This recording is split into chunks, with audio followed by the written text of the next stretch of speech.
হয় এবার নয় নেভার স্লোগানে পশ্চিমবঙ্গ দখলে মরিয়া বিজেপি। পশ্চিমবঙ্গে বিধানসভা নির্বাচনের দ্বিতীয় দফার আগে বিজেপি প্রচারের ছবি দেখলে একটা বিষয় স্পষ্ট, এবারের ভোট অত্যন্ত গুরুত্বপূর্ণ।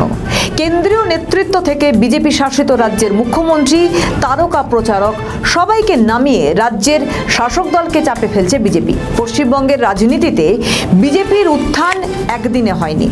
2016 সালে বিধানসভা ভোটে বিজেপি মাত্র 3টি আসনে সীমাবদ্ধ ছিল। 2021 সালে সেই দলই 77টি আসনে পৌঁছে যায়। তৃণমূল শক্ত হাতে ক্ষমতা ধরে রেখেছিল ঠিকই, কিন্তু বিজেপি হয়ে ওঠে রাজ্যের প্রধান বিরোধী শক্তি। এই উত্থানই এবারের নির্বাচনে মাসনাদ দখলের লড়াইয়ে বিজেপি। 29 এপ্রিল ভোট হবে 142টি আসনে।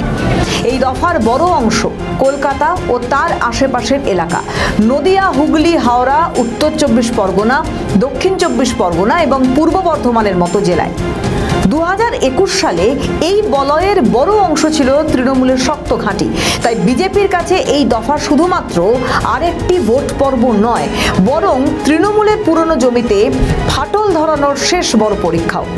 এবারে নির্বাচনের আগে প্রচারে বারংবার দেখা গিয়েছে যে প্রধানমন্ত্রী নরেন্দ্র মোদী এসছেন এবং দিকে দিকে তিনি প্রচারে ঝাঁঝ বাড়িয়েছেন।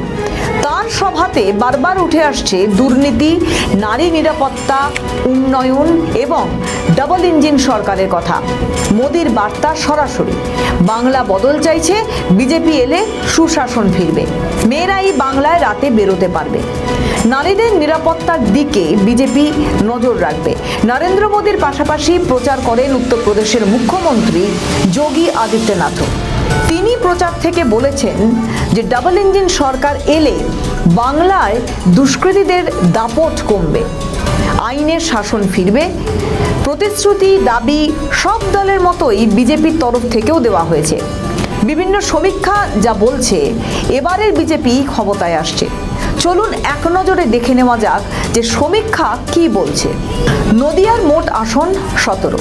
2021 সালের নির্বাচনে বিজেপি জিতেছিল 9টি, তৃণমূল জিতেছিল 8টি আসনে। 2026-এর নির্বাচনের সমীক্ষায় নদিয়ায় বিজেপি পাবে 14টি, তৃণমূল পেতে পারে 3টি।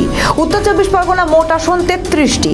2021 সালের নির্বাচনে তৃণমূল জিতেছিল 28টিতে, বিজেপি জিতেছিল 5টি আসনে। 2026-এর নির্বাচনের সমীক্ষা বলছে তৃণমূল পাবে 17টি আসন, বিজেপি পাবে 16টি। হাড্ডাহাড্ডি লড়াই। দক্ষিণ 24 পরগনার মোট আসন 31টি। 2021 সালের নির্বাচনে তৃণমূল জিতেছিল 30টি আসনে, বিজেপি পেয়েছিল 0, অন্যান্যরা পেয়েছিল 1টি করে আসন। 2026-এর নির্বাচনের সমীক্ষা বলছে তৃণমূল পেতে পারে এখানে 14টি আসন, বিজেপি পেতে পারে 17টি আসন। কলকাতা মোট আসন সংখ্যা 11টি। 2021-এর নির্বাচনে তৃণমূল পেয়েছিল 11টি, বিজেপি পেয়েছিল 0। 2026-এর নির্বাচনের সমীক্ষা বলছে বিজেপি পেতে পারে 6টি, তৃণমূল পেতে পারে 5টি। হাওড়ার মোট আসন সংখ্যা 16টি। 2021-এর নির্বাচনে তৃণমূল জিতেছিল 16টিতে, বিজেপি পেয়েছিল 0। এবারের সমীক্ষা বলছে বিজেপি পেতে পারে এই কেন্দ্রে 9টি আসন, তৃণমূল পেতে পারে 7টি। হুগলি মোট আসন সংখ্যা 18টি। 2021-এর নির্বাচনে তৃণমূল পেয়েছিল 14টি আসন, বিজেপি পেয়েছিল 4টি। 26-এর সমীক্ষা বলছে বিজেপি পেতে পারে 10টি আসন, তৃণমূল পেতে পারে 8টি আসন। সমস্ত সমীক্ষায় যে সত্যি হবে এমন কোনো কথা নেই। 2021 সালের নির্বাচনে তৃণমূল জিতেছিল 200-রও বেশি আসনে, বিজেপিকে থামতে হয়েছিল 77-এ।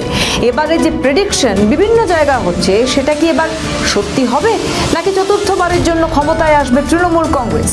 আপনাদের কি মতামত জানান কমেন্টের মাধ্যমে। আমাদের ভিডিও ভালো লাগলে লাইক ও শেয়ার করুন, কমেন্ট সেকশনে আপনাদের মতামত জানান। আরও ভিডিও পেতে আমাদের চ্যানেলটিকে সাবস্ক্রাইব করুন এবং প্রতি মুহূর্তে খবরের আপডেট পেতে প্রেস করুন বেল আইকন।